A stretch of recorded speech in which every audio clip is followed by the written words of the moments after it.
გამარჯობა მეგობრებო, დღეს სტუმრად ყავს ზაზა შატერიშვილი. ზაზა, მოგესალმები, როგორ გიკითხო? მოგესალმები, კარგად, ნიკა. მადლობა.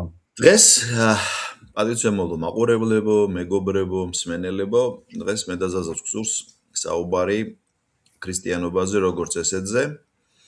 გამომდინარე იქიდან, რომ წინა კვირაში საქართველოში ჩვენი აზრით მნიშვნელოვანი რამ მოხდა. ქართულმა მართლმადიდებლურმა წმინდა სინოდმა აირჩია ახალი პატრიარქი და ეს მოხდა საკმაოდ შვიდად, საკმაოდ გაწონასწორებლად. არ იყო რაღაცა პოლიტიკური ზედმეტი ელფერი არ დაყვებოდა ამ ყველაფერს, ერთი-ორი გამონაკლისის გარდა.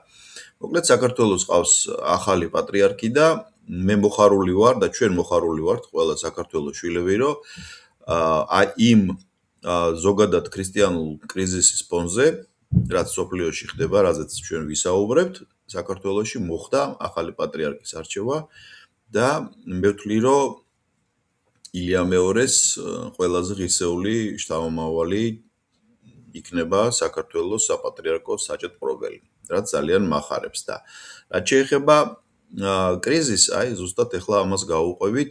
ზაზა, როგორ ფიქრობ? ჩვენ ალბათ როგორც ერმა, როგორც სახელმწიფომ საკმაოდ დიდი ნაბიჯი გადავდგით ამ ხრივ, რომ ყველაფერმა მართლა კარგად ჩაიარა კანონიკურად და ასე შემდეგ, ყოველგვარი რაღაც შემოტევებისა და ქარტეხილების მიღმა დარჩა ეს ყველაფერი, მაგრამ დასავლეთიდან იყო უცნაური მესიჯები. არ უჭერდნენ ჩვენ პატრიარქს შიოს გულისხმობ შიო მესამეს, ამბობდნენ რომ რაღაცა კავშირები აქვს რუსეთის უშროების სამსახურთან და მრავალი სხვა. და ძალიან უცნაურია ის, რომ თითქოს საქართველოს თანამედროვე სახელმწიფოზე სხვადასხვა პოლიტიკური შეტევის ფონზე, რაც არ გამოუვიდა და მეს მახარებს, ეხლა ყველაზე სენსიტიურ თემას მიადგნენ. ეს არის ზუსტად საქართველოს მართლმადიდებლობა, რწმენა ქრისტიანობა და ასე შემდეგ და აქედან წადეს შემოტევა. და მე ვფიქრობ, რომ ეს სერიოზული გამკლავება იყო ის, რაც საქართველოში მოხდა და რა სიტყვი შენ ამ ყველაფერთან დაკავშირებით? რატო იყო ეს ცდელობა? სად ურტყავენ საქართველოს? ვითომ ყველაზე სუსტ წერტილში და ამ დროს არ არის ეს ყველაზე სუსტი წერტილი? კი ბატონო, მოდი დავიწყოთ იმითი, რომ მოდი მაინც დავაზუსტოთ მაყურებლისთვის, რომ ჩვენ ლაპარაკობთ ქრისტიანობაზე პოლიტიკურ ასპექტში, ქრისტიანობის გავლენა თანამედროვე პოლიტიკაზე დასავლეთში და აღმოსავლეთში. აქედან გამომდინარე, რადგანაც კი ჩვენმა მაცხოვარმა კი გვითხრა, რომ კეისარს კეისრისა და ღმერთს, რა თქმა უნდა, ეს ესეა და ამიტომაც განსხვავებით ისლამისა და იუდაიზმისაგან ჩვენ გვაქვს ეკლესია, რომელიც არ არის პოლიტიკური სუბიექტი, ანუ ის არის ზეპოლიტიკური სუბიექტი. ჩემ შემთხვევაში რომის კათოლიკე ეკლესია, საქართველოს შემთხვევაში საქართველოს სამოციქულო ეკლესია, მაგრამ ყველაფერი არის სოციალურ პოლიტიკურ კონტექსტში მოქცეული, ნებისმიერი ჩვენგანი. და მათ შორის ეკლესიაც არის წუთისოფლში და ამ აზრით არის გარკვეული გამოწვევების წინაშე, რომელიც არის არა მხოლოდ მეტაფიზიკური, არამედ ისტორიულ-პოლიტიკური.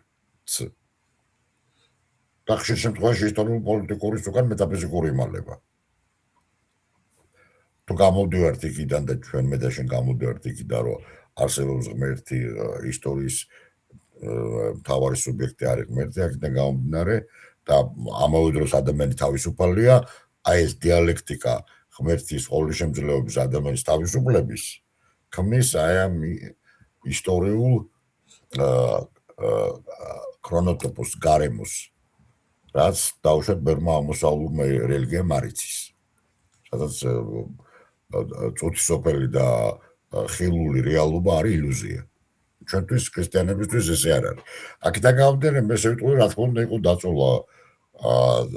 დაწოლა საქართველოზე ეკლესიაზე სინოდის არჩევნებზე სხვანაირად შეუძლებელიც იქნებოდა. ესე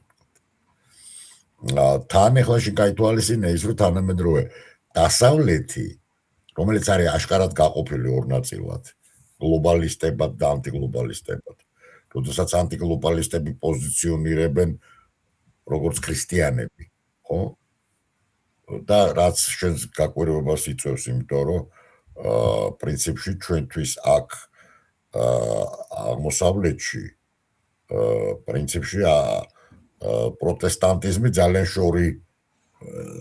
შორი მოვლენა იყო ხო არა საბჭოთა დროს და მერეც კი ვიცოდეთ ახლა ბაპტისტები 50-იანელები ასე შემდეგ თუნდაც რუსული სექტები ხო მალაკნები და დუხაბორები და ასე შემდეგ ხო მაგრამ ნუ ეს მაინც იყო რაღაცა ეგზოტიკა საბჭოთა დროსაც და მერეც არა არადა დღეს პოლიტიკის მაწარმოებელი ფაქტორი ხდება განსაკუთრებით ეს ეხება შეერთებულ შტატებს და პლუს აქ ისრაელის ფაქტორი არის ძალიან სერიოზულად ჩართული და მოგეხსენება პირველ ძალიან ისე წინაპლანზე გამოვიდა შენ ახლა ამერიკაში ხარ და ძალიან კარგად ხედავ ამას და ეს უბრალოდ არა შიდა ამერიკული მომენტი როგორ ძალიან დიდ გავლენას ახდენს კვლავ სოფლიოზე ხო ეგრეთ წოდებული ეს ესქატოლოგიური დისკურსი როდესაც არის ლაპარაკი ქრისტიანულ სიონიზმი რომელიც პოზიციონირებს როგორც პროისრაელური და რომელსაც წარმოუდგენია თავისი ასეთი თავისი სექტის სწავლებიდან გამომდინარე ან დენომინაციის თუ ვიღაცა სიტყვა სექტა არ მოწონს დენომინაციის რომელსაც თან ქვია არმაგედონის პარტია ან ქრისტიანული ზიონიზმი ნუ რაც ზიონიზმი რაც იგივე აბსოლუტურად ამერიკული ფენომენია ხო რომელიც ამერიკაში წარმოიშვა და იდეა მდგომარეობს იმაში რომ მეორედ მოსვლის დროს რომელიც უნდა იყოს მეგიდოს ველზე ისრაელში თანამედროვე ტერიტორიაზე მოკლედ ქრისტიანებმა უნდა ხარი დაუჭირონ ისრაელს და ამ ბოლო ჟამის დროს მოკლედ ისრაელის სახელმწიფო მათთვის არის რაღაც სეკულარული წარმონაქმნი, რომ და არის ისეთი მესიანური სამეფო. ახლა მეორე მომენტია ახლა, ნუ თქვა და ასე ტრადიციული ქრისტიანული ხედვიდან, რა თქმა უნდა, ეს არის აბსოლუტური ერესი, მე გულისხმობ კათოლიკური და მართლმადიდებლური პოზიციიდან, ჯერ ერთი ჩვენ კაცრად გაფრთხილებულები ვართ ჩვენი უფლის მიერ, ჩვენი საქმე არ არის ვადებისა და ჟამისა და დროის გამოთვლა და ეს დღე მოვა როგორც ღამით მოდის ქურდი ყოველთვის მზად უნდა ვიყოთ მაგრამ მამის გარდა არავინ იცის პირდაპირ ამბობს უფალი ჩვენი ესო სახარებაში არცაძემ ხო მამა ნუ ეხლა ამას ეს ამის უკარა ეგულისხმობამდე ამას თავი დავამატოთ ხო ჩვენ თეოლოგები არა ხო ჩვენ თეოლოგიური განხილვა ჩვენ პოლიტიკური ჭრილი გვაინტერესებს ჩვენ თეოლოგები არა ვართ და აქედან გამომდინარე ჩვენ გვაინტერესებს სწორედ პოლიტიკური ჭრილი ასეა თუ ისეა კიდევ ერთ რამ უნდა შევნიშნო ახლა არა მარტო როგორც კათოლიკემ ყველა თავის სამრეკლოდან იყურება მაგრამ უნდა აღნიშნო რომ პაპმა ლეონმა ძალიან ისეთი ის გამოიჩინა რომ იტყვიან რაღაცნაირად ის თუ ფრანცისკე თავისი გარდაცვალების წინ რაღაცნაირად აღმოჩნდა გარიყული პაპი გარკვეული აზრით ესე ძალიან ქრისტიანული მომენტია სულჩორის რომ ყველა მის წინააღმდეგ იყო და საერთოდ ქრისტიანი არ არის ქრისტიანობა არ ნიშნავს იმას და ქრისტიანული ცხოვრება რომ ყველას უყვარდა მაგრამ იყო მართლა ეს მომენტი რომ მემარჯვენეების და პოლიტიკური ნიშნით ვლაპარაკობ მემარჯვენეების და მემარცხენეების ფრანცისკეს წინააღმდეგ წავიდნენ იმ რომ ერთი მხრივ მემარჯვენეებს არ მოწონდა რომ ის მან არ გაკიცხა რუსეთი და არ დაწყებლა პუტინი ან როგორ უნდა გაეკეთებინა ეს ცოტა გაურკვეველიც არის რომ არ არის მისი ეკლესიის წევრი ეს ერთი და მეორე წყევლაკრულო არ არის პაპის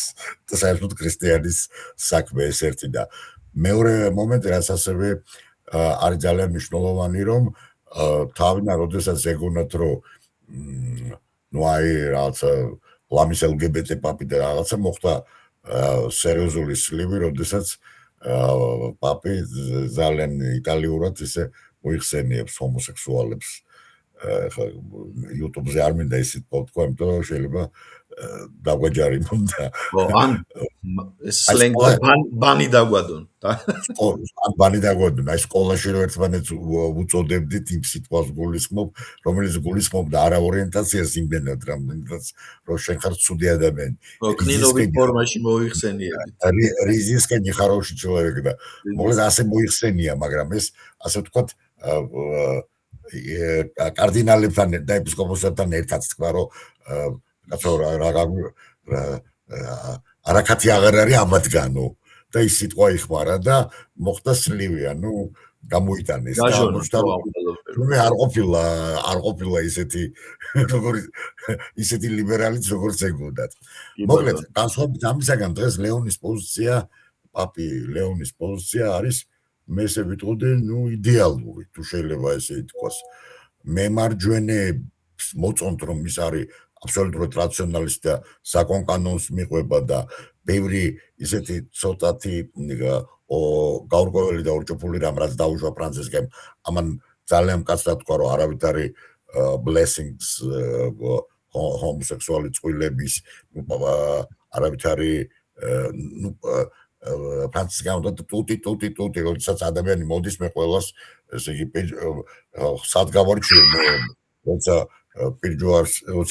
ჯوارს წერდა მესალმ ესე იგი ვაკურთხებ ვინ არის ხო და ნუ ლეონმა თქვა რომ არავითარი ესე იგი კურთხევა ჰომოსექსუალი წყვილების გერმანულ ეკლესიას ძალიან მკაცრად მოუწოდა რომ გონს მოეგოს რაც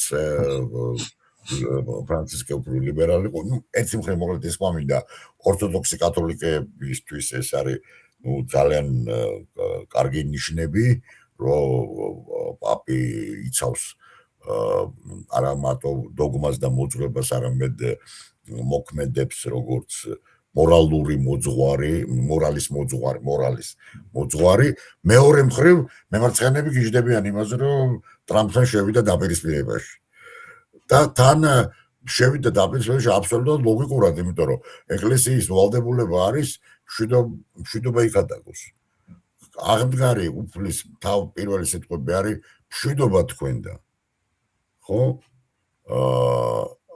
აქედან გამომდინარე ესე იგი პირდაპირ ორივე აზრით ფიზიკური და მეტაფიზიკური მშვიდობა ეს არის ეკლესიის მოძღვრების ეკლესიის მოძღვრების ქადაგება მოკლედ ის ყვამინდა რომ ამ თვალსაზრისით ესე იგი მთელი ეს რყევები რაც ხდება არის პოლიტიკური ქრისტიანობის რაც ახასიათებთ აი ამ მემარჯვენე უკაცრავად ამერიკულ პოლიტიკურ ქრისტიანულ სექტებს რომლებიც პირდაპირ შეიძლება ითქვას გარკვეული პოლიტიკოსები პირდაპირ პოზიციონირებენ როგორც ესკატოლოგიური სექტების წარმომადგენლები ხო ტრამპის დისკურსი სულ უფრო და უფრო ესკატოლოგიური გახდა ჰექსეტის კიდევ სხვების რუბიო მეტნაკლებად თავს იკავებს როგორც კათოლიკე და ცდილობს რომ გამოძრეს სიტუაციიდან ვენს ერთი-ორი ძალიან სერიოზული შეცდომა მოვიდა როდესაც თქვა რომ პაპის საქმე არ არის თეოლოგიის ელაპარაკოსო მე გამახსენე ცნობილი ერთ-ერთი რუსი პარლამენტარის ფრაზა რომ ის პარლამენტი არ არის დისკუსიის ადგილიო როდესაც განაცხადა რუსეთში ეს მართლა წესია პარლამენტი დაბდულად რუსეთში დაბდულად არ არის დისკუსიის ადგილი მაგრამ მოკლედ დაახლოებით გავსი რამ დაემართა JD Vance-საც მოუვიდა ასე თუ ისე მე ესე ვიტყოდი რომ იცი რა არის ძალიან პარადოქსული სიტუაცია ჩვენ სიტუაცია გქონდა ისეთი, რომ 10 წლეულების განმავლობაში ქრისტიანული დისკურსი პოლიტიკაში არ ფიგურირებდა. აღმოსავლეთში ჯერეთი ცივი, ისე მთელი მეოცე საუკუნის განმავლობაში ან იშვიათად ფიგურირებდა. საბჭოთა კავშირში უბრალოდ ეს შეუძლებელი იყო და რაც შეეხება დასავლეთში, ჩვენ გვახსოვს რონალდ რეიგანი იყენებდა ამენას. საბჭოთა კავშირის წინააღმდეგ ის იყენებდა ამენას.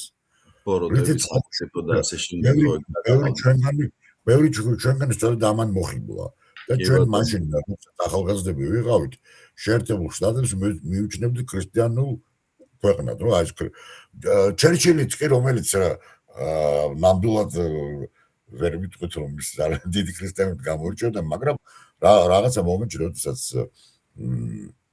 30-იანი წლების ბოლოს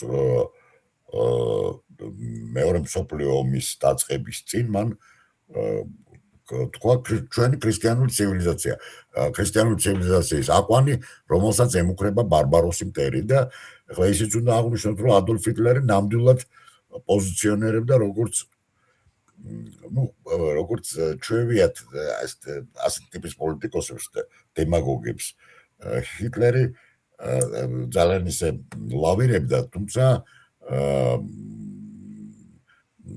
რეალურად რა თქმა უნდა ის იყო არიული რელიგიის, ანუ წარმართობის და ვალჰალას კულტის წარმომადგენელი. მოგეთ ის გვამინდა. მე მინდა თქვა ის, რომ ასე თუ ისე ამ მიზეზით თუ იმ მიზეზით ქრისტიანული დისკურსი დაბრუნდა პოლიტიკაში. კარგია ეს თუ ცუდი.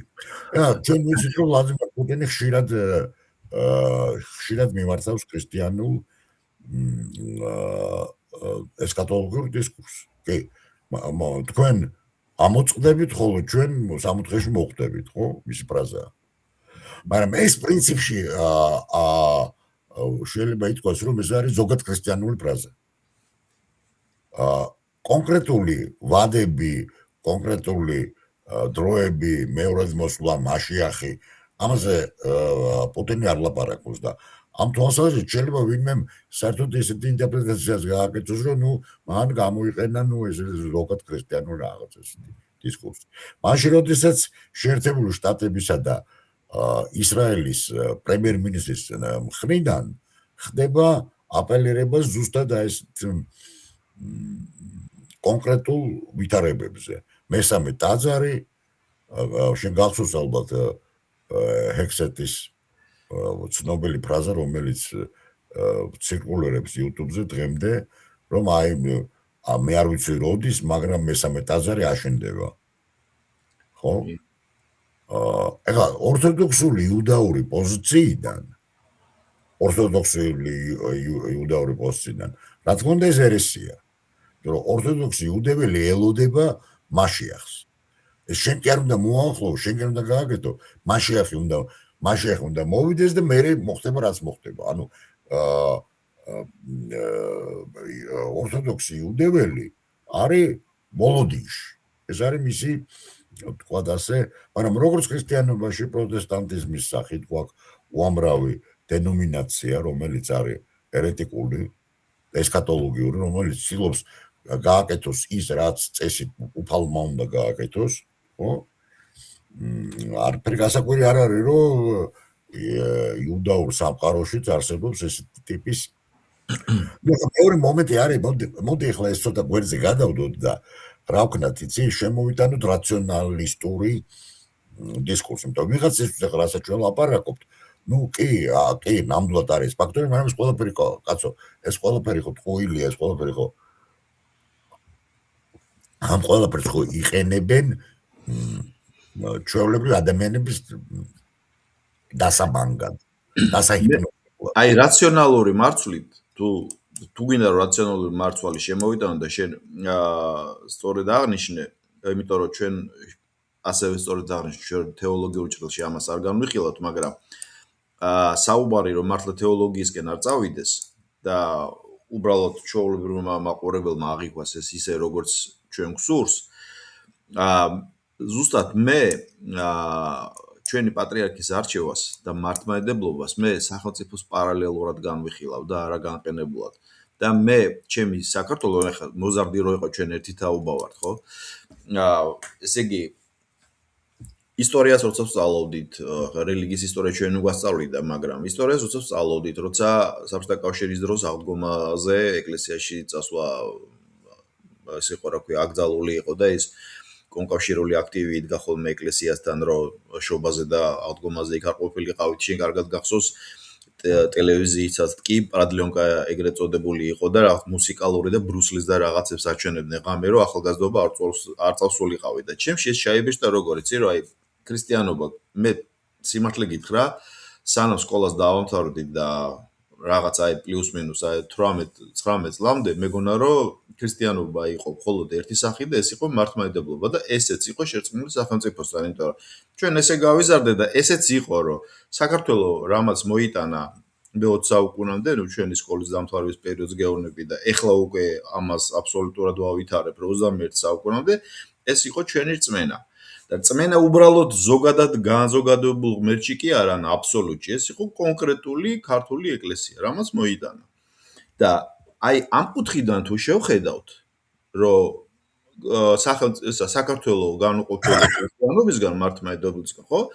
მაშინ უფრო გასაგები ხდება იგივე ნეთანიაჰუს გაეროში გამოსვლა ხან ტალმუდით, ხან თორათი და აი ამ მათთვის წმინდა წიგნებიდან манипуლირება, მაშინ უკვე გასაგები ხდება ვინ არის ჰექსეტი და რა უნდა საერთოდ ტრამპს და რატო იყენებს ეკლესია. ანუ თანამედროვე პოლიტიკა გადაიზარდა იმაში, რომ სარწმუნოებას და კონკრეტულად მე ქრისტიანობაზე ვარ დაინტერესებული, ხა ბუდიზმი და ისლამი ნაკლებად მაინტერესებს ამ შემთხვევაში, რომ იყენებენ ზუსტად პოლიტიკისთვის და ჩემთვის საერთოდ აღმოჩენა იყო ქრისტიანული სიონიზმი. მართლა არ ვიცოდი, ეხლა პალესტინა ისრაელის ამბავი რომ დაიწყო, ეხლა გავიგე, რომ ეგეთი რამ არსებობდა. ჩემთვის ანაქრონიზმი იყო, მაგრამ თურმე არსებობდა. და აი ამ ჭრილში რომ შევიდეთ, მაშინ ესეთი რამ მაინტერესებს და შენი აზრი ამ ყველაფერთან დაკავშირებით. თავად ქრისტიანობის მე ესე ვიტყოდი, გაუფასურება როგორც სარწმუნოების მხრივ და ხდება მხოლოდ ეტიკეტური და მახსენებს ხოლმე რა ის შუა საუკუნეების ჯვაროსნულ მოძრაობას იქით-აქით ევროპელების და ასე შემდეგ, ხო, რამდენი სკვერპლი მოყვა ამას ყველაფერს შე შემთხვევაში საერთოდ არამართებული. აი ეს ქრისტიანობა, რაც ახლა ჩვენ თანამედროვე მსოფლიოში უყურებთ, იგივე მართლმადიდებლობას, იგივე კათოლიციზმს და სხვა დანარჩენს. არის თუ არა რეალურად კრიზისის წინაშე, იმიტომ რომ მე ესე ვატყობ, რომ სარწმუნოებრივი სულიერ მხარეს თითქოს აცლიან, ან ეცლება და რჩება მხოლოდ ზედაპირული.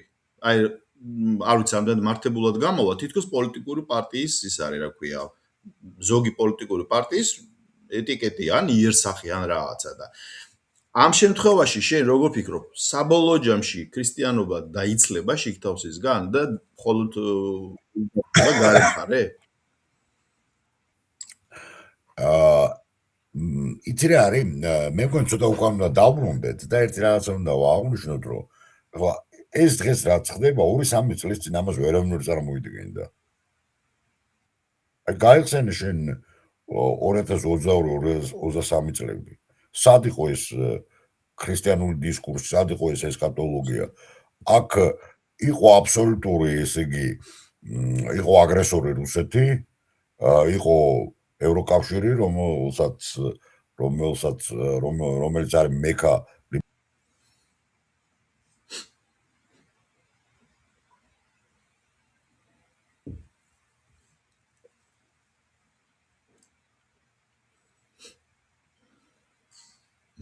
სამწუხაროდ დაეკიდა ინტერნეტი, გაეშვება იმედია.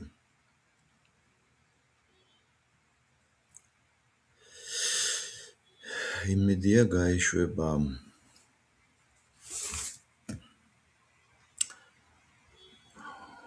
ალბათ სადოთ იქნებ შემოვიდეს ზაზა ხელახლა.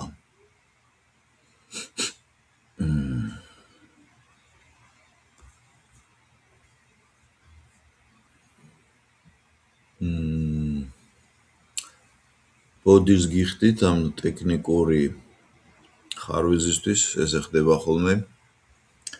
ინტერნეტი არის როგორც ჩანს სიხშირე არის არასტაბილური და ამიტომაც გაწყდა კავშირი. ეხლა თუ იწერება ჩემი ხმა და თქვენ გესმით ეს ჩემი საუბარი, ჩვენ ვეცდებით რომ ზაზა შემოვიყვანოთ კვლავ.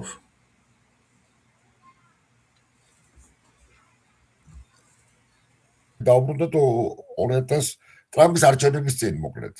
აი ბაიდენის მმართველობა რო აი ბაიდენის ეპოქაში დაუბრუნდეთ. დაუბრუნდეთ ბაიდენის ეპოქაში და მაშინ რა სიტუაცია გვაქვს სიტუაცია, როდესაც ესე იგი აგრესორი რუსეთი შეიჭრა უკრაინაში, ნელ-ნელა გაჩნდა მეორე ესეთი აზრი, რომ ნუ აქედან კი უნდა დავიწყოთ, აი ნატოს გაფართოება, ჩინეთი მრავალპოლუსიანი სამყარო და ასე შემდეგ, ხო? ანუ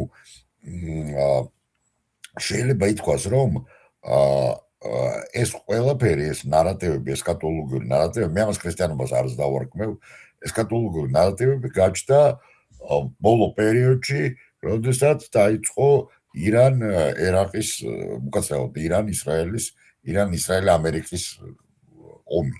აი აქ თან მეორე მომენტია კიდე ერთი ძალიან მნიშვნელოვანი. ტვიტერმა, ანუ იმავე X-მა მოახდინა დემოკრატიული რევოლუცია. ის რაც მანამდე იყო ტაბუირე, აი ამ ეგრედებული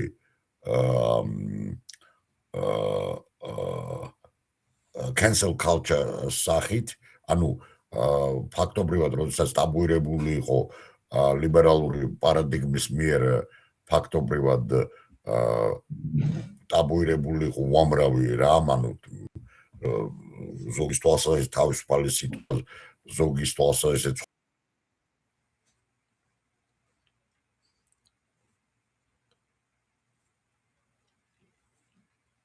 და შენ თვითონ ხედავ რა ხდება იმაზე არა ტვიტერზე ნუ მე თუ მკითხავ უკვე ეს ნამდვილი ანტისემიტიზმია არა ისეთი ანტისემიტიზმი როცა ყველაფერს ანტისემიტიზმს ეძახიან ხო არამედ აი ნამდვილი ანტისემიტიზმი როდესაც შეიძლება ითქვას რომ გარკვეული აზრით ეხლა ბევრ რაღაცას ანტისემიტიზმს უწოდებენ იმასაც თუ ადამიანს აქვს ანტიისრაელური ან დამოკიდებულება როცა ის ნათანიეხუს პოლიტიკას არ იზიარებს თუმცა ისევ ამბობ აქაც ძალიან ისეთი მომენტია ხდება ხოლმე საოცარ კონსოლიდირება მთელი ებრაული საზოგადოების და ნათანიეხუს დარტყმა იქნება როგორც მთელ ისრაელზე დარტყმა ეგეც არის ესე იგი კონსოლიდირების ესეთი სახე და ფორმა არც ერთ-ერთს არ აქვს ხო რეალურად მოდი ეს ვთქვა ანუ ეს კიდევ უფრო ართულებს ისრაელისადმი ვექტორ დამოკიდებულებას ხო ანუ პრინციპში ყველაფერი შეიძლება განიხილოს YouTube-მა როგორც ანტისემიტური თუმცა YouTube-ს მე ამას ვერ წარმოვიდგენ აი ერთი წლის წინ ვერ წარმოვიდგენდი მაგალითად ისეთი ხელოვნური ინტელექტის მიერ პროდუცირებული ძალიან ბევრი დაშვებები გააკეთეს იგივე ანტისემიტური ხო ეთქობა დაშვებები კი არ გააკეთეს ძალა აღმარს ხნავს ანუ ის რაც იყო შეკავებული მთელი აწლეული განმჟნოვე ვეღარ გააჩერებს და ნუ ეხლა ძალიან ბევრი მოკლედ ეს რადიკალი კონსპიროლოგი ან ტოტალური კონსპიროლოგი იტყვის რომ ეს ყველაფერი ჩაფიქრებული გეგმა არსებობს და შემდეგ ნუ ჩვენ ვერ ვიქნებით რადიკალი კონსპიროლოგები ან ტოტალური კონსპიროლოგი რადგანაც ჩვენ ღმერთის არსებობის გვწამს რადგანაც გვწამს ღმერთის არსებობა და ის რომ სამყარო რაციონალურია ანუ შემეცნებადია აქედან გამომდინარე არსებობს შემთხვევითობაც და ისტორია სწორედ არის შემთხვევითობა ანუ ის რაც ადამიანს გონია ხომ რა არის შემთხვევითობა შემთხვევითობა არის ღვთისნება უბრალოდ ადამიანი ვერ წოდება ყველა მიზეს ამიტომ შედეგობრივ აბასოს როგორც კავშირთან შემთხვევით. გამომდინარე ან და როდესაც თუ ღმერთის არ წამს ან ღმერთი არ არსებობს ან მას უნდა ბოლომდე ყველაფერი გაიგოს, მაშინ იბადება კონსპიროლოგიური თეორია, ხო? მაგრამ ლიბერალურ პარადიგმაში ყველაფერი კონსპიროლოგია იყო. აი ხა მე და შენ რასაც ვლაპარაკობთ, ესეც იყო ეს კი თუ რაღაცა ლიბერალური დოგმიდან იყო ამოვარდნილი, ყველაფერი იყო კონსპიროლოგია და ამით ხდებოდა ყველაფრის მარგინალიზება. ხო? ის კი არა ესეთი რადიკალური მემარცხენე მარქსისტული დისკურსიც კონსპიროლოგიურად ითვლებოდა. ისეთი დრო იყო. აი მე ესე ვიტყოდი, ეხლა რა მოხდა, იცი? მე ესე ეხლა ცენზურის ჯებირი დაემხო, ჩამოემხო და ყველაფერს ლაპარაკობს. აი ეს ესეთი სიტუაციაა, მე ესე ვიტყოდი. ანუ ეს ქრისტიანობის კრიზისი კი არ არის. ეს არის სწორედ ლიბერალური პარადიგმის დასაწყისის დასასრული და ეგრეთ წოდებული ლიბერალური ცენზორის აბსოლუტური დასასრული. მიხარია შენ თუ ამ კუთხით ხედავ და არა კრიზისს. მე რატომაც კრიზისად აღვიქვავდი. უბრალოდ რა არის, აი შენ ახლა გესმის საჯარო სივრცეში ძალიან ბევრი ქრისტიანული არგუმენტი. და ეს ყური არ არის მიჩვეული ამას. ევროპაში მით უმეტეს, ხო და ამერიკაშიც კი. და თან ესეთი რადიკალური ფორმებით, ხო? თუ დაუშვათ რეიგანი მაინც რაღაც ზომიერად იყენებდა ქრისტიანულ ენას, ესე ნაღდი გიჟები, ეს ვთქვათ, ნამდვილი გიჟები არიან. ხო, იმიტომ რომ ხო, ძალიან ან თავში გიჟიანებენ. მოკლედ ახლა, მოდი ახლა აი ეს გავაკეთოთ, შევეცადოთ, რომ ვთქვათ, ერთი ამბობს, რომ ჩვენ ვაახლოვებთ მაშიახის მოსვლას.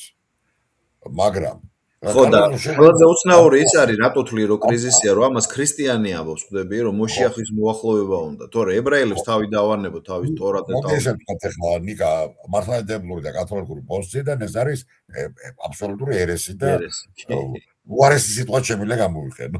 კი ბატონო. ოღონდ ბალი არ დაგვადონ არ გამოვიყენოთ. ხო. აქედან გამომდინარე უყურე რა არის.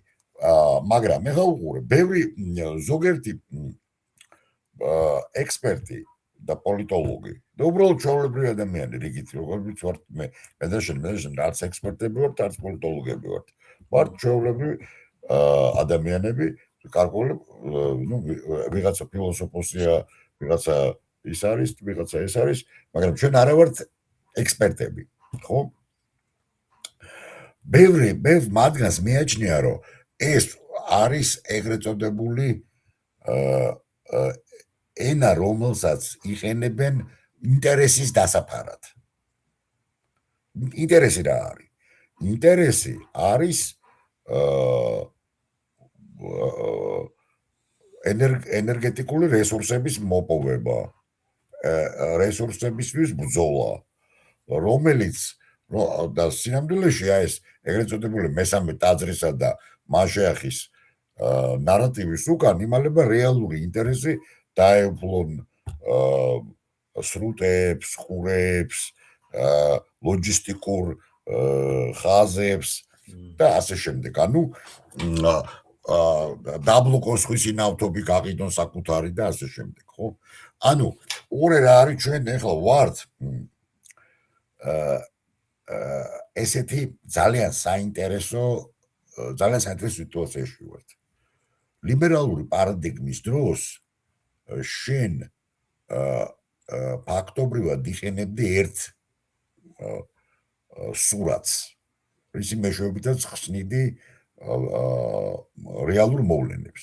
ანუ შენ ძირითადად იყენებდი ამ რაციონალურ ენას, ინტერესების ენას, ან სხვათა შორის თუ ვიღაც აქედან ამოვარდებოდა, აი პუტინი გაგიჟდა. ხო? როგორც ახლა ტრამპი გაგიჟდა. ის დღეს თუ დააკვირდება ყველა ყველა საპირი, ესე იგი დემოკრატებისთვის ტრამპი გაგიჟდა, რესპუბლიკელებისთვის ბაიდენი გამოშტერდა, ორივესთვის პუტინი გაგიჟდა, ნათანიახო არანორმალურია, ერთადერთი სი ძინპინზე ვერავინ ვერ ფსვერიტყვის. გამომდინარე მისი აუღელებელი ანუ ჩინური მაიმუნი კარგი გაგებით ვამბობ ჩინური სიმბოლო ჩინეთის სიმბოლო ზის მთაზე და ელოდება როდის ჩამოატარებს წყალი მის მტერს მყდარს დამხრჩოლს თქვათ ხო მოკლედ ის გვამინდა რომ ყველაზე უფრო მნიშვნელოვანია და საინტერესო არის ის რომ ჩვენ ერთი მხრივ აი ამასინათაც ვამბობდი და შეიძლება შენთანაც მithქვას რომ სულ უფრო ის რომ ჩამოიშალა ლიბერალური პარადიგმა ამან ბევრი რამ გამოიწვია ბუნდოვანი გახდა მომავლის სურათი მოდი ესე ვთქვათ აი უყურე ჩვენ 35 წელს ვამბობდით რომ აი ლიბერალური დემოკრატია მას ალტერნატივა არ აქვს ისტორიის დასასრული ფუკუიამა ასე შემდეგ ხო არ აღმოჩნდა ესე რაღაცა მომენტში შევედით ცხონებული ჰანდიქტონისეული ცივილიზაცია და ჯახის შეჯახების clash of civilizations ხო აი ამ სიტუაციაში და როცა ამაში შევედით მომავალი გაურკვეველია იმიტომ რომ ომის დროს მომავალი მართლა გაურკვეველია შეიძლება დასავლეთი დამარცხდეს შეიძლება ევროპა დამარცხდეს შეიძლება რუსეთი დამარცხდეს შეიძლება ორივე ერთად დამარცხდეს და ბენეფიციარები გახდნენ შეერთებული შტატები და ჩინეთი შეიძლება ისრაელი დამარცხდეს ისრაელის დამარცხება ისრაელის კატასტროფა იქნება შეიძლება ირანი დამარცხდეს თუმცა ირანის და მარცხი და კოპირისგან მიწესა რა არის ესეც ძალიან რთული მომენტი 12 მილიონი კაცი როგორ უნდა გაანადგურო ბევრს 6 მილიონი არ ჯერა და 12 მილიონი როგორ უნდა გაანადგურო ხო ასე რომ რის გამოდა ჩვენ ვართ მოდი ესე ვთქვათ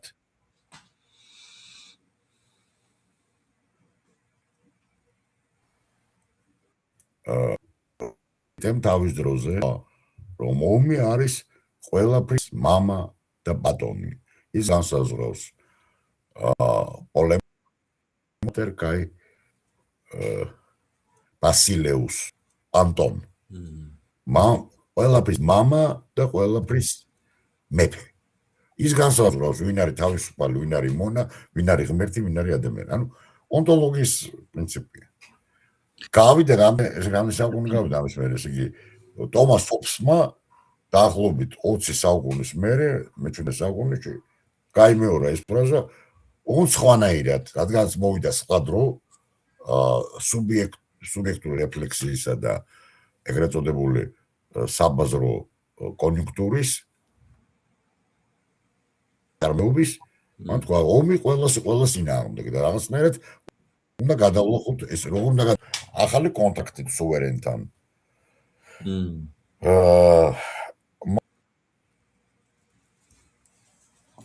ამ მოვიდა ამ რეჟიმის ლიბერალური მაინც ლიბერალური დემოკრატიის ლიბერალური დემოკრატიის დრო არის ძალიან უცნაური დრო ამ შემთხვევაში დავაყენები ისეთ ავტორიტეტებს როგორებიც არიან კარლ შმიტი და ნაწილობრივ ერიკ ფოგელინი მაგრამ განსაკუთრებით კარლ შმიტი რომ ჩვენ ვართ ისეთ სიტუაციაში როდესაც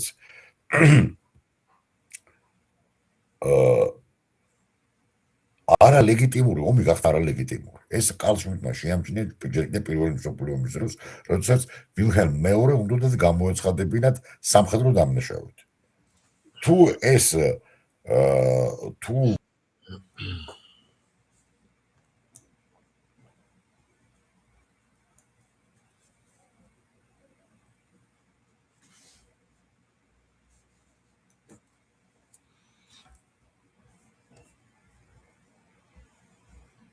არაფერი აი ვილჰემი რო უნდათ გამოეცხადებინათ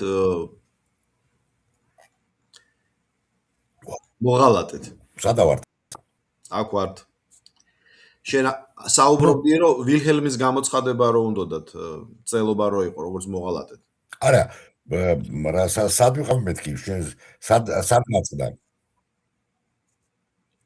აი კიდე გახდა ეს გავაგზავნო ხო მაშინ? ხო, ჩვეულებრივად ხო ახლა ეთერში ვართ.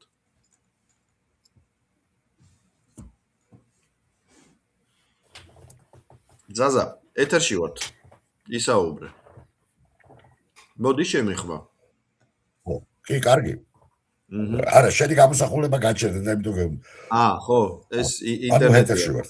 მოკლედ, უკვე პირველი მსოფლიო ომის დროს უნდათ დასასრულს უნდათ ვილჰელმის გამოცხადება. აჰა. უნდათ ვილჰელმის გამოცხადება სამხედრო დამნაშავედ, ანუ კრიმინალად. ესე იგი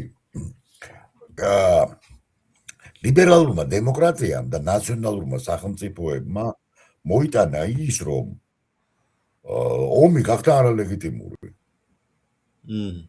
აი ეს არის ყველაზე, იმიტომ რომ მანამდე ყველაფერი ეფუძნებოდა სუვერენის ნებას. იყო სუვერენი მეფე, ან პაპი, ან იმპერატორი, რომელიც აცხადებდა just war. ანუ სამართლიანი ომი. ან რაღაცა ომი, რომლის მეშვეობით რაღაც საკითხები წყდებოდა, ხო? მაგრამ როდესაც გაქრა დაიკარგა სუვერენის თქვა ასე ლეგიტიმაცია, რომელიც მოდიოდა ღვთისაგან, ანუ მოდი ესე ვთქვა, როდესაც რელიგიამ დაკარგა პოლიტიკური ლეგიტიმაციის ფაქტორი, როცა და ეს მოხდა ფრანგული რევოლუციიდან მოყოლებული, ხო? აღმოჩნდით ჩვენ სრულად სხვა სიტუაციაში. აი ხო ფაქტობრივად ჩვენ თავზე გვემთხვევა ეს სამყარო. ანუ ომები აუცილებელია, გარდაუვალია გამომდინარე ჩვენი მდგომარეობიდან, ხო? მაგრამ ამას ძალიან სწორად აღნიშნავენ, რომ არც ერთ ომს ომი აღარ ქვია, ხო? ყველაფერი არის საგანგებო სამხედრო ოპერაცია, რასაც ამერიკელები აკეთებენ, რასაც რუსები აკეთებენ, და რაც თავარია, ყველაფერი ეს ხდება მართლაც უსასრულო. ხო? და ომის დაწყება, ომის დამწყება კიდე მაგრამ ეგეც ის არის, ხო? როდის აი რუსულ-უკრაინული ომი როდის დაიწყო? დაიწყო მართლაც 2022 წლის 24 თებერვალს თუ 2014 წლის რა ქვია კრიმინალში თუ უფრო ადრე. ხო. აქედან როდის დაიწყო ეს კონფლიქტი დაუშვათ ირანსა და დაიწყო ეხლა 28 თებერვალს თუ დაიწყო 7 როცა ოქტომბერს 2023 წლის როდესაც ჰეზბოლამ განახორციელა ტერორისტული აქტი. და რატო ხდება ეს ყველაფერი? იმიტომ ხდება, რომ წინა პარადიგმაში, რომელსაც შეიძლება დავარქვათ პარადიგმა, სადაც არსებობს სუვერენი, ან იმპერატორის, ან პაპის, ან მეფის სახით, რომელსაც ხდება, რომ დაიწყოს ომი და დაამთავროს. და ბევრი ესეთი სუვერენია, მარტო ერთი არ არის. ხო? მაგრამ ვიღაცა არის საჯული, ან იმპერატორი, ან ვიღაცა. ხო?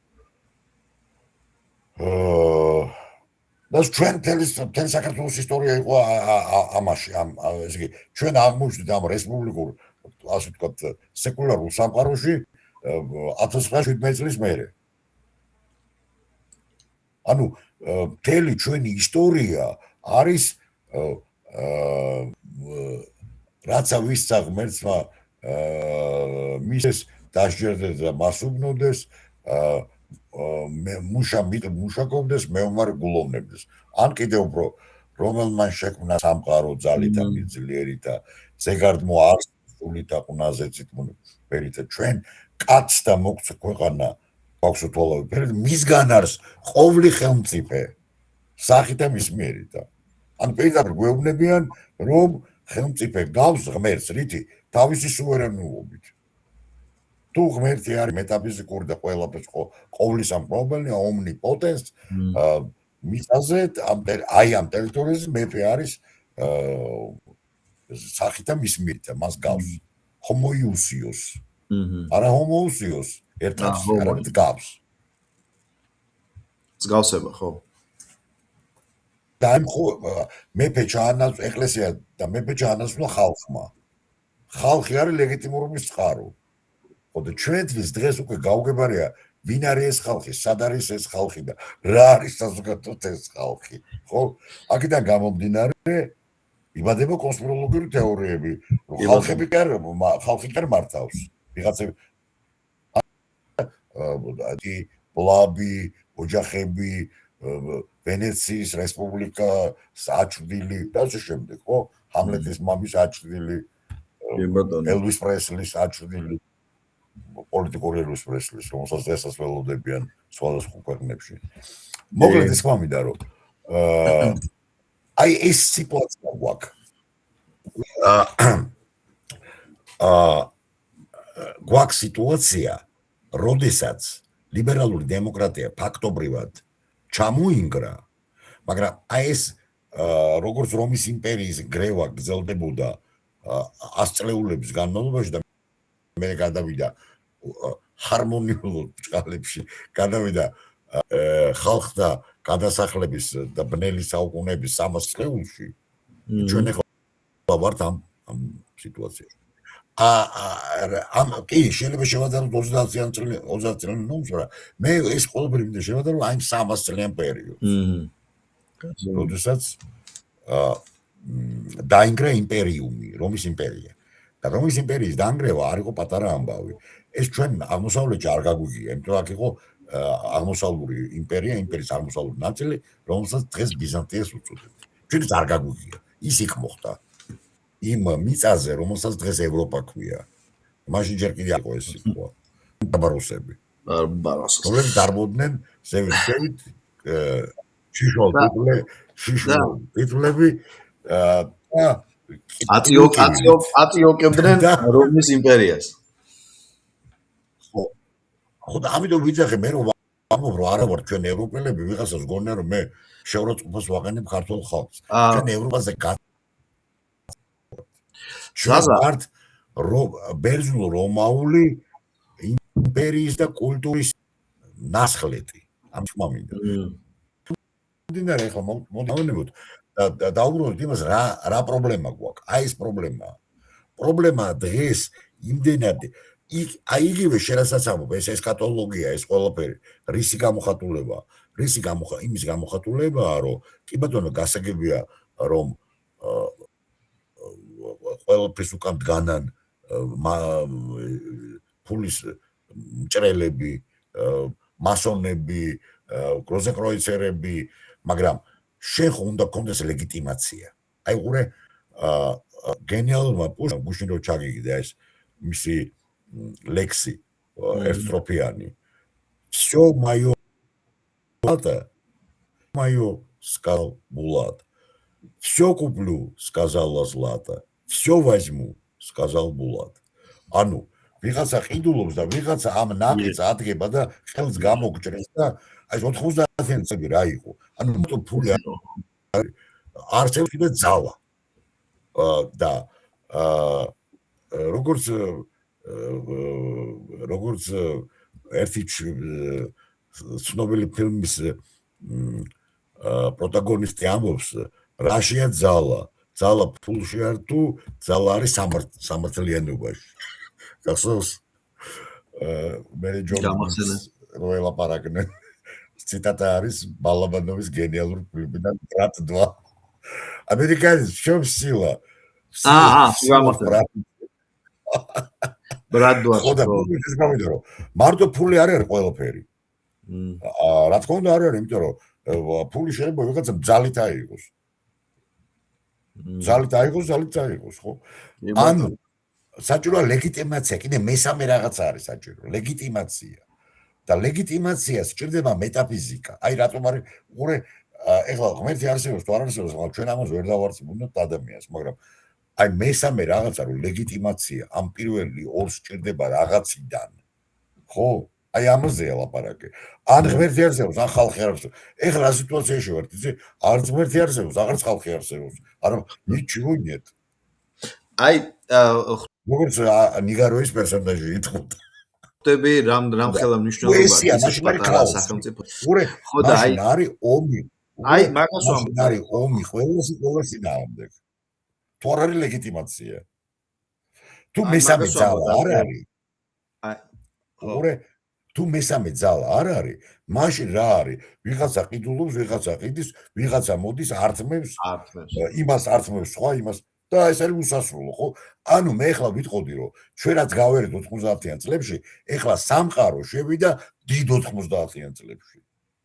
და საქართველოში არის სიწყნარე, რატო? იმიტომ რომ ეს არის ღვთისმშობლის წუთური ქვეყანა. აი ზუსტად. ეს არის საქართველოს რომელმაც გაიარა ურე ჩვენ ეს ასრა გავიარეთ, ჩვენი 90-იან წლები და ხა ჩვენ ვუყურებთ სამყაროს. ზაზა, არის თუ არა ეს 90-იან წლებში.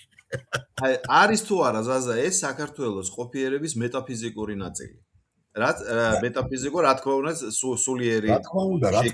ახლა თავში არ უნდა აგვივარდეს, მაგრამ რა ის მომიდა რომ თავში მაგრამ ეს არის რაღაცა მომიდა ამის გაფრთხილება ჭირდება. აი ზუსტად, ხო.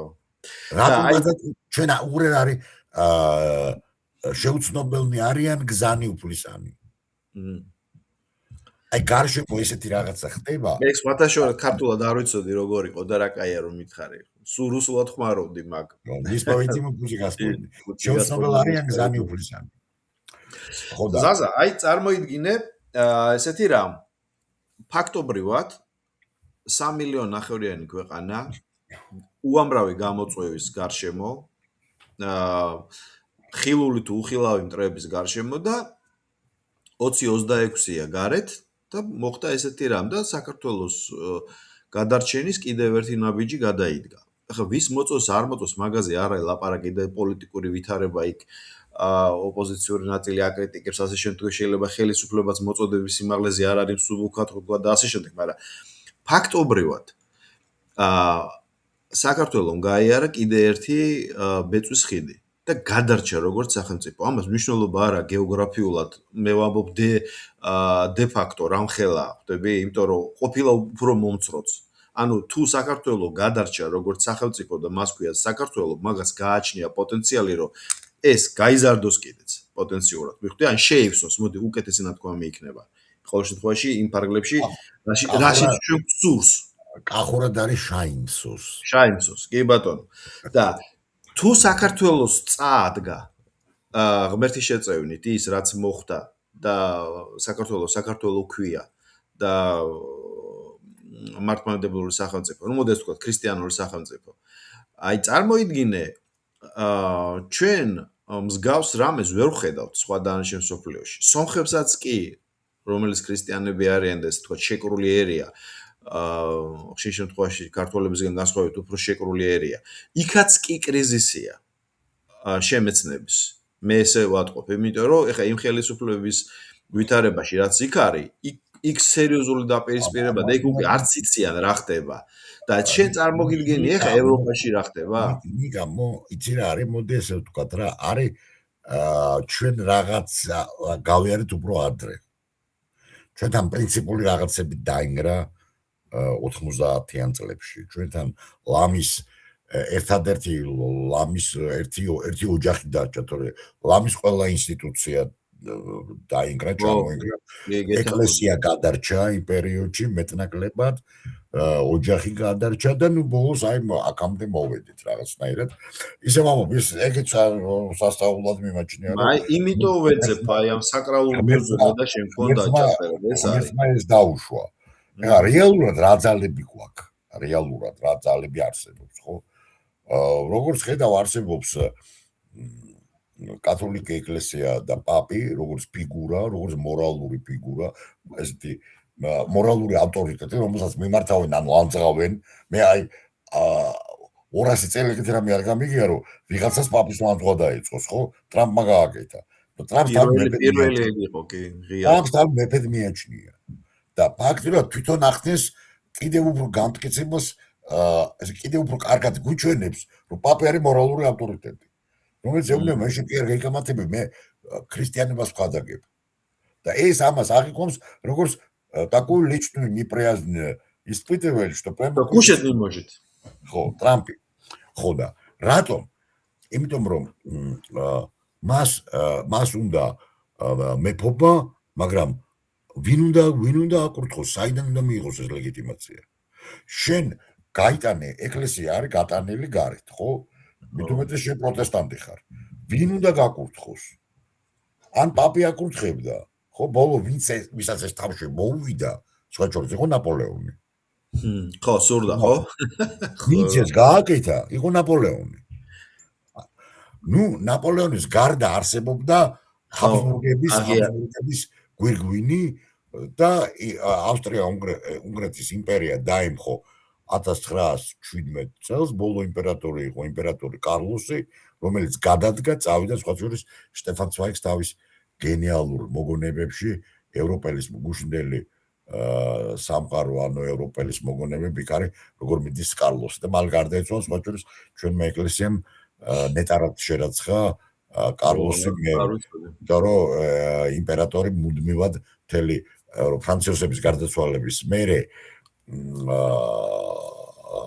კარლოსი გახდა იმპერატორი და მთელი მისი ესე იგი კათოლიკურმა ეკლესიამ ნეტარად შერაცხა? კი, იმიტომ რომ მთელი ცხოვრება, მთელი ეს წლები ქონდა, სულ მშვიდობისკენ მოუწოდებდა ყველას, როგორც იმპერატორი. და სწორედ ამ თავისი აი ამ მშვიდობის და ასკეტური ცხოვრების და ბევრი ამის გამო. მალევე გარდაიცვალა სხვა შორის. სადღაც 21-22 წელს გარდაიცვალა სრულად ახალგაზრდა. მისი შვილი იყო ოტო ფონ ჰაბსბურგი, რომელმაც 100 წელი იცოცხლა და თითქმის 100 წლამდე ცოლმაც დიდხანს იცოცხლა სისი. იტალიის ის იყო ეს არისტოკრატიული ოჯახიდან წარმომადგენელი იყო, ხო? აღარ არის, მოკლედ ეს იგი დინასტიები დამთავრდა, არა, ისე რომ ნახო ახლა რომ შეხედო აქეთ-იქით, არის ახლა ინგლისის სამეფო, ამიტომ აი აქცევენ ამ ხელა ყურადღებას ინგლისის სამეფო ოჯახს, რომ აი რადგან ყველაფერი დაინგრა, იქნება რა მეფე, მაგრამ სინამდვილეში ყველაფერი ისე დაინგრა, რომ მეფის მობრუნება განსხვავებით ტოლკინის მესამე Lord of Rings-ის მესამე რომანისაგან, რომელსაც ქვია ხელმწიფის დაბრუნება, ხო? აი შეუძლებელია ამ სიტუაციაში. რეალურად ინგრევა დასავლური ცივილიზაცია. რა იქნება ამერი? ჩვენ არ ვიცი. ზაზა და აი ზუსტად ამიტომ ხედავ რომ როგორც ჩანს მე მგონი რომ ჩინეთი იქნება. ჩინეთს აქვს თავისი უყურე, ჩინეთს აქვს მენეჯმენტი თავისი. მე ესე მგონია რომ როდესაც დასავლური აი რუსეთი არ ვიცი, გადაყვება დასავლური ცივილიზაციას არ გადაყვება რა არ ვიცი. მე პირადად ესე წარმოვიდგენია რომ მომავალი არის ახალი ცივილიზაციის, რომლის სათავეშიც იქნება კონფუციანური მენეჯმენტი რაღაცნაირად ისე ახერხებს, რომ არსებობს რამდენი ხანი როგორ წდება რა. უკაცრავად მეგობრებო, ჩვენი ბრალი არ არის. ის დასრულების შემდეგ ახალი ცივილიზაცია გლობალური იქნება ჩინური მენეჯმენტი და ჩინური თქვა და ასე ტექნოლოგიები, მაგრამ მე ამავე დროს ხედავ კიდევ ერთ სუბიექტს, რომელიც სრულად მეტაფიზიკური სუბიექტი, რომელიც მეტაფიზიკური განზომილება აქვს, ეს არის ეკლესია, კათოლიკე ეკლესია, მაგრამ სხვა ეკლესიებიც, რა თქმა უნდა, აღმოსავლური ეკლესიებიც, ტრადიციული ქრისტიანობა როგორც ასეთი და აი როგორი კავშირი იქნება მათ შორის და რანაირად მოიქსოვება ეს ურთიერთობები, ეს უკვე მე არ ვიცი, მაგრამ მე როგორც ქრისტიანმა ვიცი, რომ როგორც უფალმა გვითხრა, შენზე ავაშენო ეკლესია ჩემი და ჭენი ჯოჯოხეთისანი ვერ ერეოდიან მას. აქედან გამომდინარე, ეკლესია იქნება მეორეზე მოსვლამდე. მაგრამ რადგანაც ცივილიზაციურ იმაზე ვლაპარაკობთ, ასე ვთქვათ, გადატეხაზე, ხო? მე ესე მეჩვენება, დასავლურ ცივილიზაციას არ აქვს რესურსი ლეგიტიმაციის. ესე იგი, მე ქრისტიანობის კრიზისი კი არ უნდა დამესვა კითხვის ნიშნად. არამედ ცივილიზაციური. დასავლეთის ცივილიზაციური კრიზისი და აქედან გამომდინარე, ეკლესია და დასავლეთი არ არის ერთი იგივე. ეს ძალიან კარგად ჩანს, თუნდაც რომის კათოლიკე ეკლესიის მაგალითზე. უდიდესი მაშინ ნაწილი არის აზიელი, აფრიკელი, სამხრეთ ამერიკელი. აი როგორ ფიქრობ შენ იმ ევროპის დაისის ფონზე ერთ-ერთ ჩვენი პოდკასტის დრო შენ ახსენე რომ არ არის გამორიცხული რომ კათოლიკური εκκλესიის ეპიცენტრმა გადაინაცვლოს ან აფრიკაში ან სამხრეთ ამერიკაში და ეს შესაძლებელია მე დარწმუნებული ვარ აფრიკაში იქნება. უფრო აფრიკაში. გადავა ეკლესია აფრიკაში, კი.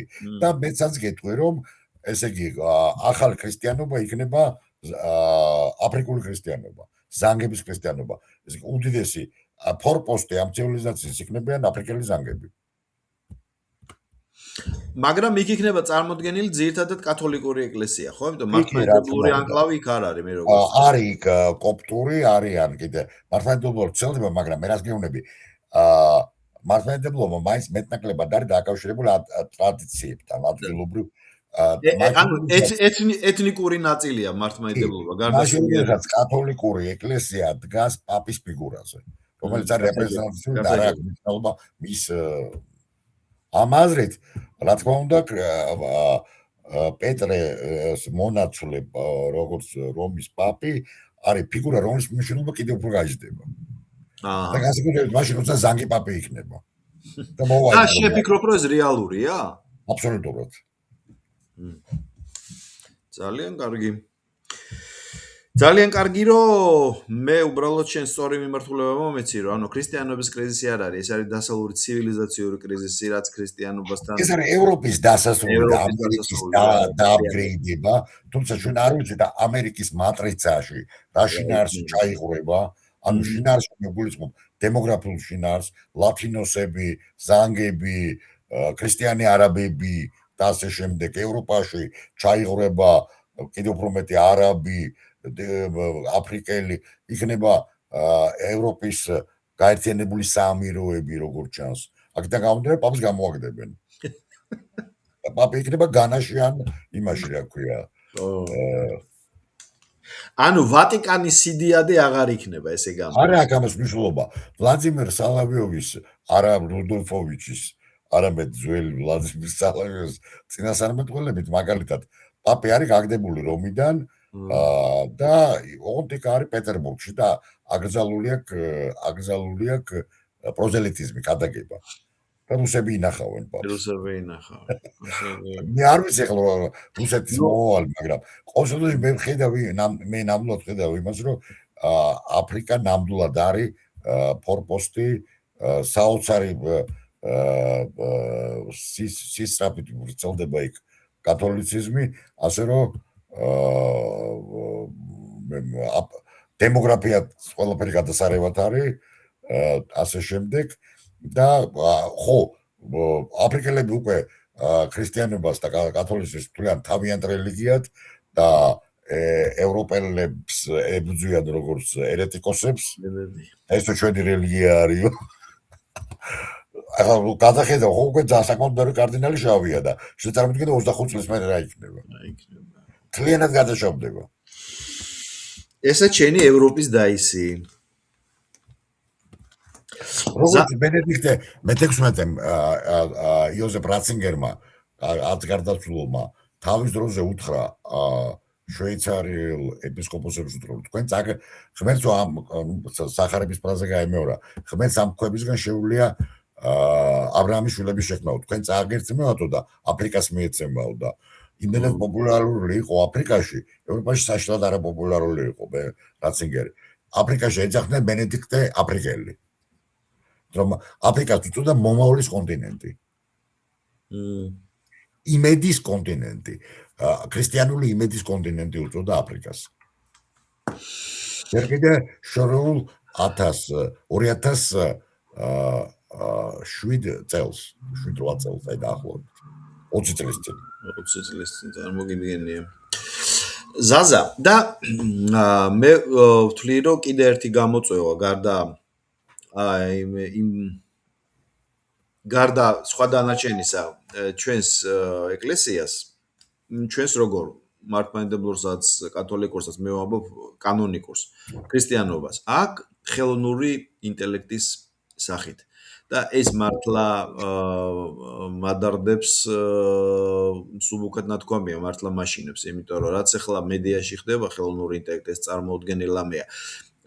სიმართლესა და სიცრუის განსხვავება წაიშალა, საზღვარი აღარ არის, უკვე ვერ იგებ რომელ ინფორმაციას ენდო, რომელი უარყო, რა არის ჭეშმარიტი, ჭეშმარიტება ხომ მაგალითად თქვამია, რა არის სიმართლე, რა არის ტყუილი და აი მაგალითად ახლა დღეს დამთავრდა დასრულდა ტრამპის ვიზიტი ჩინეთში და საკმაოდ წარმომადგენლური დესანტი გადასხა მან და ამ დესანტში იყვნენ ხელოვნური ინტელექტების, ანუ ციფრული სამყაროს ყველაზე თვალსაჩინო წარმომადგენლები რა, ესე იგი იყო კარპი, მე როგორც ვიცი, შეიძლება კარპი არ იყო, მაგრამ ნუ წილი კარპი და კოენი და ასე შემდეგ, მე არ ვიცი ხა ესენი ჩასმული იყვნენ თუ არა, მაგრამ მე ვამბობ ციფრულ მხარეს ამერიკის შეერთებული შტატების პოლიტიკური ისტაბლიშმენტის ციფრული ნაწილი, რომელთა თავიანთ არაერთ გამონათქვამში,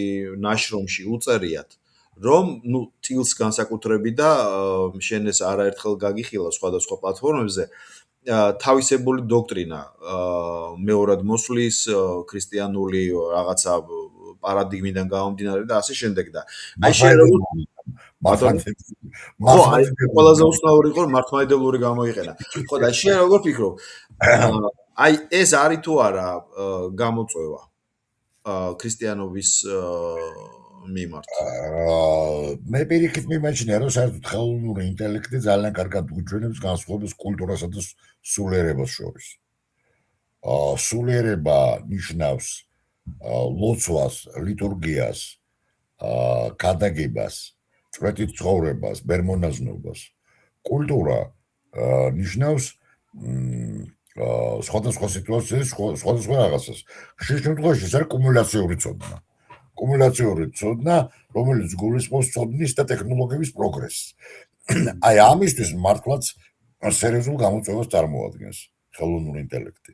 რომ ადამიანის საერთოდ საჭირო არ არის იმაზრით, რომ შენი და ფიზიკა, მათემატიკა, ისტორია, ფილოლოგია, ტექსტის პროდუცირება. შეიძლება ყველაფერი გადააბარო ხელოვნურ ინტელექტს, მაგრამ სულიერება, შემოსულიერება. აი ეს არის განსხვავება. ლიტურგიას უნდა დაესწრო, პოლს და ღვინოს უნდა ეზიარო, როგორც უფლისწულს. აქედან გამომდინარე, ეს აბსოლუტურად არანაირი გამოწვევა არ არის ქრისტიანობის. ეს არის რეალური გამოწვევა კულტურის მეცნიერების. ესე ვიტყოდი, რომ კულტურა და მეცნიერება მივიდა ზღვრამდე.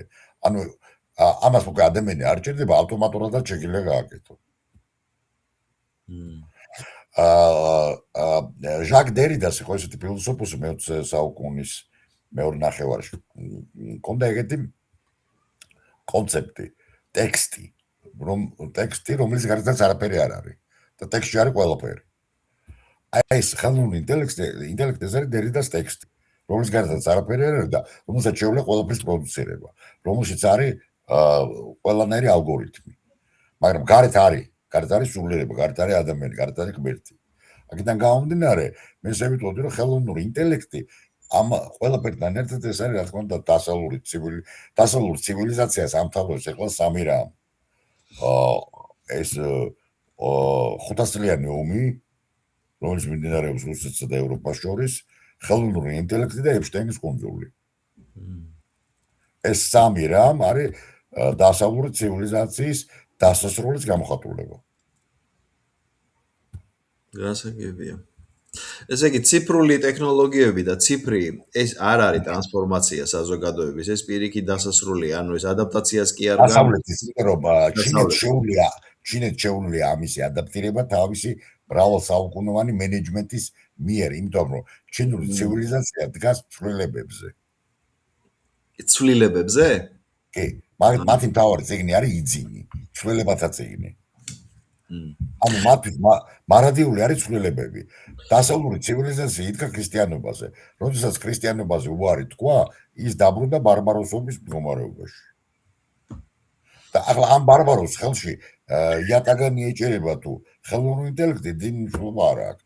თავარია რომ ის დაბრუნდა გამოყვაბულში, სადაც არის ინცესტი და ეპშტეინის კუნძული. სადაც ზუსტად.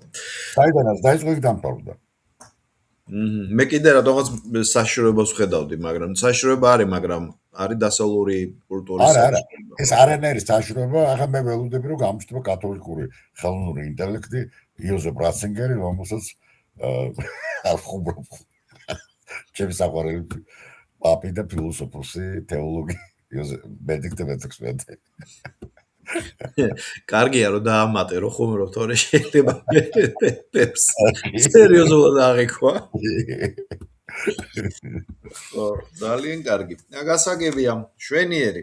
ესე იგი, რაც ყველაზე მნიშვნელოვანია ჩვენთვის და ვინც ამ ვიდეოს ნახავს ის რომ ეს არ არის ქრისტიანობის კრიზისი, რაზეც მე საფუძვლიანი ეჭვი მქონდა, თუმცა ზაზამ გამიქარწყლავს და მახარებს ეს ამბავი, რომ ეს უფრო დასავლური ცივილიზაციის კრიზისია. და ნუ ხელოვნური ინტელექტს უნდა შევხვდეთ როგორც სამოხმარებლო კიდე მორიგნივს, რომელიც არა, რა თქმა უნდა, გამოწვევა, ახლა მაგას ლაპარაკი ზედმეტია, რომ არის გარკვეული პრობლემის ქნის ეს ეს აი წარმოიდგინე ნარკოტიკი კვადრატში და კუბში. ანუ შეიძლება ადამიანების გარკვეული ნაწილი მთლიანად დამოკიდებული გახდება მასზე, ხო, დაკვირდებარება.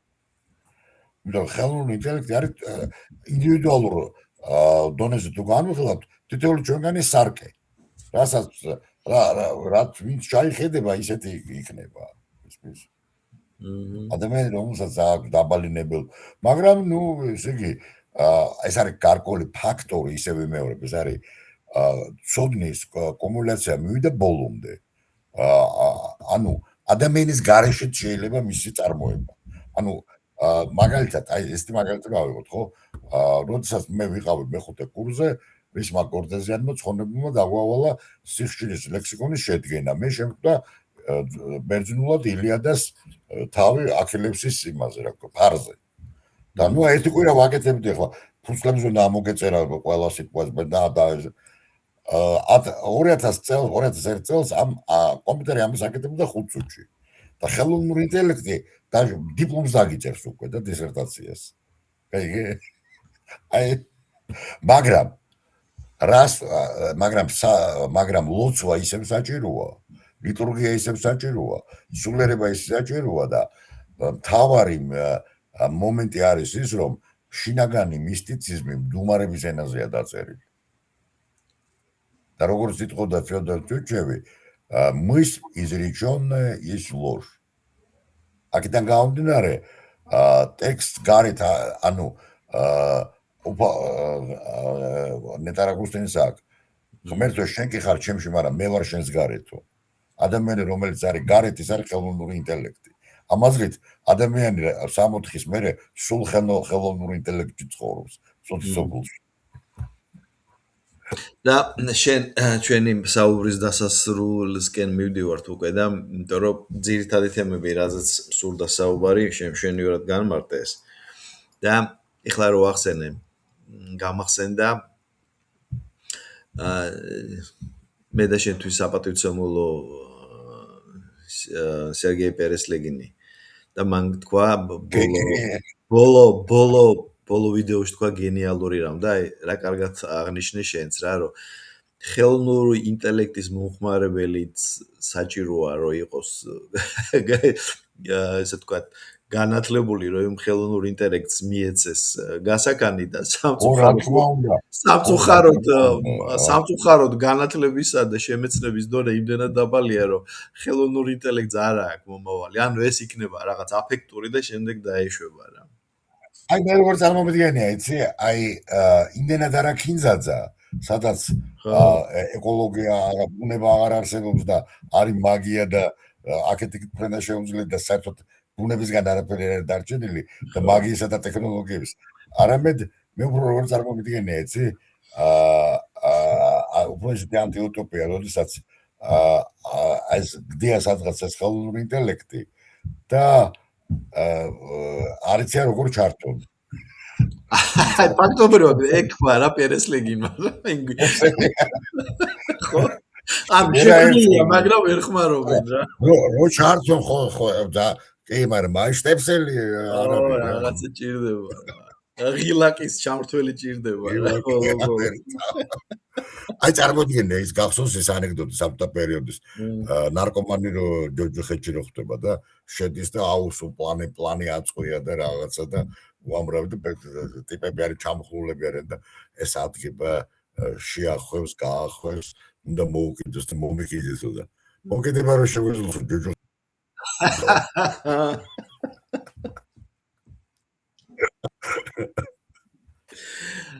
გენიალური იყო, კაი იყო ეს.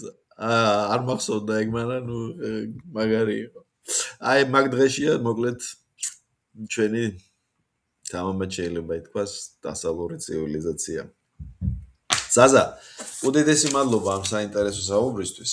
დიდი მადლობა შენ. როგორც ყოველთვის რა და ძალიან მახარებს რომ შენ ესეთი ოპტიმისტურად უყურებ ამ გამოწვევებს და ამას არანაირი კავშირი არ აქვს ქრისტიანობის კრიზისთან, ეს უფრო სხვა რამეა რა და რასაც კაცობრიობა ნუ გარკვეული ნაწილი ამას გადალახავს რა და საბოლოო ჯამში რა თქმა უნდა. საბოლოო ჯამში როგორც შენ კარგად თქვი, ეკლესიაში სიარული, ლოცვა, ზიარება და ასე შემდეგ, ეს არის სულიერების ნაწილი და სხვა დანარჩენი.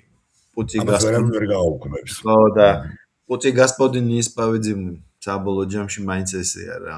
ქართულად ვერ დავიმახსოვრე მოკლედ რა. როგორც არის. შემსწავლ არიან გზანი უფლისანი. ზაზა, ძალიან დიდი მადლობა და მაყურებლებს და სვენელებს. ვისაც მოგეწონათ ეს ვიდეო და ეს ჩვენი საუბარი ზაზას მშვენიერი განმარტება ფილოსოფიურ ანალიტიკური ძალიან გთხოვთ გააზიარეთ, იმიტომ რომ ბევრისთვის მნიშვნელოვანი იქნება და სასიამოვნო მოსასმენი უდაოდ. ზაზა, დროებით გენცვალე, დიდი მადლობა ამ საუბრისთვის და მუდამ სურს შენთან ერთად მრავალი საინტერესო თემაზე საუბარი და რა ვიცი, ასე გავაგზელოთ. მე მოხარული ვარ.